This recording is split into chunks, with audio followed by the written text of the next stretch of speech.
right. Which one of you's going first? Brother Leonard's going to keep the time, and you'll know you're done when he nods like that. Well, first of all, I'd like to thank God for my salvation and give me time to be out here. I was under the 7 o'clock mentality today. Went into work at 3 o'clock this morning thinking I'd get off, whatever time. Church starts at 7. I was thinking that all day long. So I get home. I get off at 1, get home, fall asleep about 2, and wake up about 5:30. I got an hour and a half before I get ready. Well, about 3 minutes till 6, the Lord reaches down, smacked me, and says, 6 o'clock tonight. Did you ever see the cartoon where the little devil pops up on his shoulder the first time it comes up? Well, if you're going to be late, you may as well stay at home. Then the little angel pops up, you can still make it for preaching. So I make it for preaching. I sit back here and I get a text from Aaron, ran out of gas, can you bring me a can? So I text him back, where he has the car out of the way or whatever. I coasted into the parking spot at home. See you after church. So, it all works out if we will listen to him. And I was thinking, what is the first thing we do? Sometimes we don't communicate with our Father like we should, but what's the first thing when we have a problem or a need? Oh, Daddy, are you there? Can you come and help me? And what does he do? He reaches down and helps us. He just takes care of us if we will let him. Amen. Amen. Yes. Amen. Whoever ain't coming, you're wasting your time right now. I'll make the mess You're done at 20 after. I'll make the mess and he can clear it up.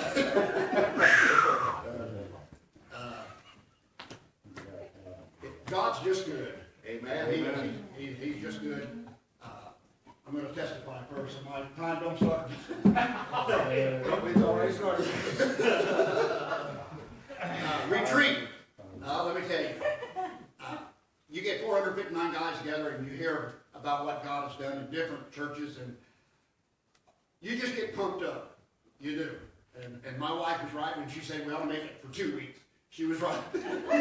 But Friday, when we had devotional back on, it's just a time of, if you've been there, you know what it is. I mean, besides prayer, we had testimonies. God came on the scene, and all the individuals that was able to go, they were just in tune with the Lord. And you know what it is when you have confrontations. There's friction.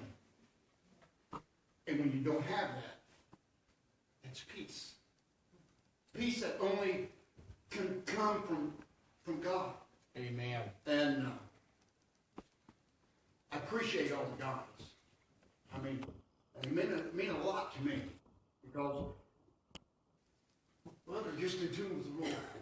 And when you're out working and you come across individuals that don't know God, that's not been saturated, you know what you got at church. You know what's here. Amen. You know what it is. And I hold that in high regard, guys. I love you, and I just thank you for the retreat and what it meant to me. Okay, go ahead, Leonard. As we get going through life, I'm a firm believer that when we come to church, it is good to have singing, it is good to have prayer. But I was always a firm believer that the word ought to be produced in such a manner that I want to get something from it. Amen. Not just verses read, but there's got to be a grafting to know that God has been in tune with the messenger in such a manner that what I have in my life, that He's going to supply. Yeah. And I thank God for them times. There are times when we find ourselves going spiral downhill. We don't understand. Sometimes our family gets us out on the limb and we make decisions that's not right, that because of their welfare. And I'm reminded of Moses in Exodus chapter 4 and verse 1, when God had called him. You remember what he said? He said, "Who am I?" That's what he said. Who am I? Now, 1 John 2:16 tells us the flesh, the pride, and the eyes is what gets us in trouble. is what, if you think about it, anytime you get in trouble, anytime you get a snare, it's from one of these, isn't it? It's from one of these. Moses had a problem with he thought God would equip him first. You've got to take it in consideration. He knows where he wants him to go because he's been there. He knows what's there. He knows what's waiting. Confrontation. Sometimes there is confrontation in our lives. Sometimes God wants us to hit him straight on. Sometimes he does. But don't you know, before that, there's a prayer time. There's a prayer time. I love it. I love it when God and I just get together and have a time of fellowship. Because then I can go out and I know that my steps is going to be guided by him. Yes. And any snare that comes my way, I know he's going to let off this little alarm. Because he loves me and he cares for me. Yes. The snares, if you remember right in Kings, David, he was out on a balcony. It had no business being there. Sometimes, church, we're where we shouldn't be. If we're where we should be, sometimes up here we're not where we should be. Sometimes that is a snare. Satan makes havoc about things like that. And when Satan can produce any doubt in our life, in any area, that's just another foot he's got in. That's right. And here goes my spiritual attitude. God is not pleased with that. Moses, don't you know, after he witnessed that, when the Lord said, take off your shoes, and then he called him, after he saw all that, why wouldn't he have said, well, I know God's got everything in control. David, when he had this snare, what do you think drew him to it? It's the flesh. The flesh, the eyes. It appealed to him. Right. I'm reminded of a few other instances in the Bible. And we're to read these things and we're to understand that. But by the grace of God, that could be me. Amen. I'm reminded of the one who got healed. And they tried to corner the parents. You remember that? Tried to corner the parents. There was a snare. They wanted somebody to blame. Snares come at us every day. Every day. Look around you. That's the reason we don't see these pews filled. There's snares that has caught them. A snare has turned into a trap. Yes. Our God deserves more than that. For what he gave us. Said today in the nursing home service, of all he's done for us, the least we could do is give him our obedience. Our obedience. There's several different areas that snares come into. They can come into hardening of the heart, deceitful of sin, the pollution which it defiles, the baseness which it dishonors, deceitfulness in which it deludes to a false expectation of what is never able to perform. Sometimes in our mind we think it's going to end out a certain way. We want it to end a certain way because I've went this far, and I know it's got to end a certain way. But it's not God's grace. It's not God's way. It's not God's direction. To remain holy.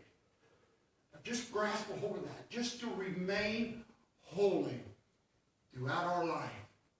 That's competition. That's competition. With all that we deal with in today's society, I've got loved ones that's lost.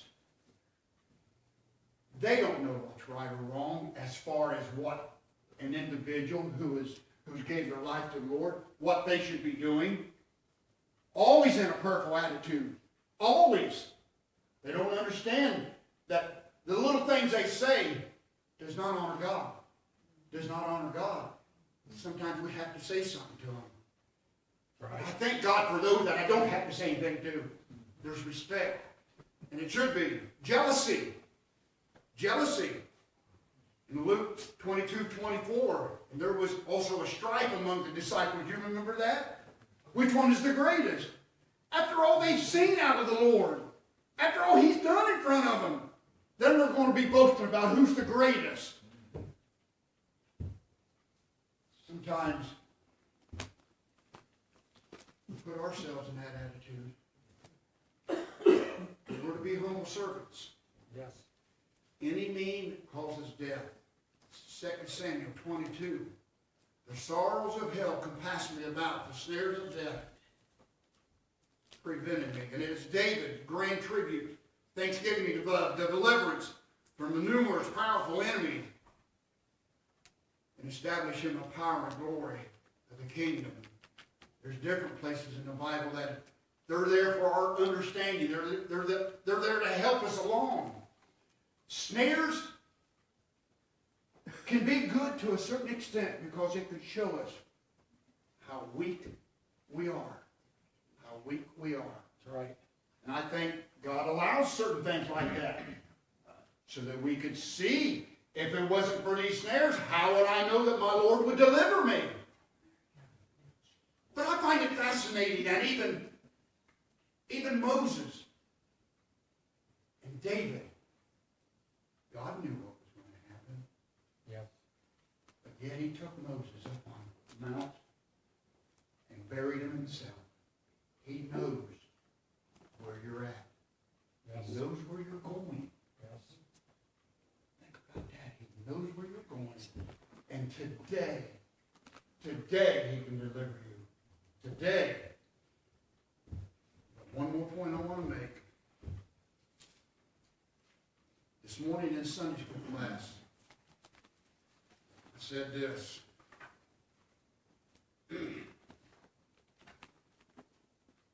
And then, if I can find it, in Kings, there's 6 verses that stands out. And the last 6 words of these verses, after it gives a climax of the events, and it says in the last 6 words of these verses says, and his hand is stretched out still. Yes. His hand is stretched out still. Amen. You know how many times I faltered? How many times I fell? And I came running back. You guys that were here when I gave my heart to the Lord, you know how many times I visited that altar. I had to become the person that God wanted me to. Yes. There are people who come to the altar and they get it just like that, and they're good for the rest of their life. There are certain people, when they come to the altar, they've got to do it and do it and do it and do it. Right. I guess it's because I wanted to make sure that my life and my walk was what God wanted me, where he wanted me. Because as a young Christian, I had so many things in my life. And looking around, is this right? Is this right? Am I doing this right? And I was influenced by so many people that didn't go to church. This is the only place that I found that was right. Here's where I found answers. This is where I found it. Amen. Until my roots grew like this. Until my roots grew. But that's the way God is. He'll give us what we need when we need it. Amen. Not a minute before, not a minute after. That's right. Amen. Thank you.